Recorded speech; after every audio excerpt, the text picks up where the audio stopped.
بسم اللہ الرحمن الرحیم۔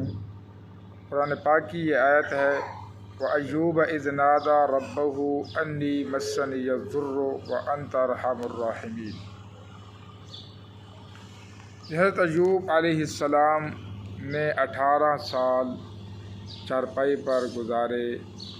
شدت مرض روز بروز بڑھتا گیا اور بڑے خوشحال تھے۔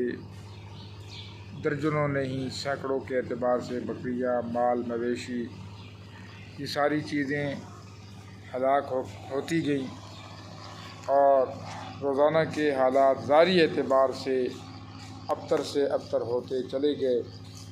بیماری بڑھتی گئی، تکلیف، شدت، مرض بڑھتا گیا، حتیٰ کہ جب انسان کچھ وقت کے لیے بیمار ہو جائے تو شروع میں تو لوگ خدمت کرتے ہیں، بعد میں کیا ہوتا ہے وہ اکتا جاتے ہیں۔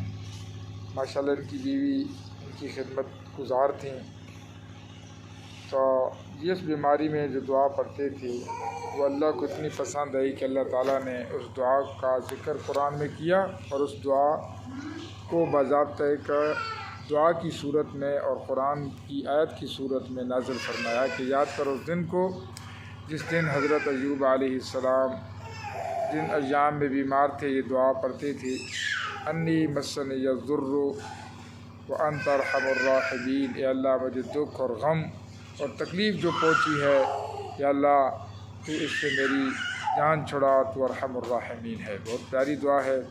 جب بھی کسی کو بیماری ہو، دکھ ہو، غم ہو، حالت کرب ہو، شدت میں ہو، بات نہ کی جا سکتی ہو، کیونکہ بعض غم ایسے ہوتے ہیں، بیماریاں ایسی ہوتی ہیں، تکلیفیں مسلسل ہوتی ہیں۔ آدمی حضرت ایوب علیہ السلام کو دیکھ لے کہ 1 سال نہیں 18 سال تک چارپائی پر انہوں نے گزارا اور اللہ سے کبھی شکوہ نہیں کیا، شکایت نہیں کی، اور اللہ کی ذات کی شکر گزاری جو ان کے موجود تھیں۔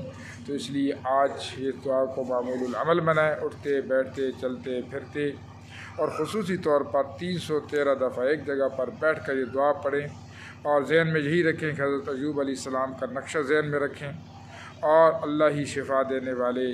جب میں بیمار ہو جاتا ہوں وَإِذَا مَرِضْتُ فَهُوَ يَشْفِينِ، تو وہی مجھے شفا دیتا ہے۔ نہ ڈاکٹر کے ہاتھ میں، نہ دوا میں، نہ حکیم میں، نہ کسی اور چیز میں شفا ہے، شفا اللہ کے امر میں ہے۔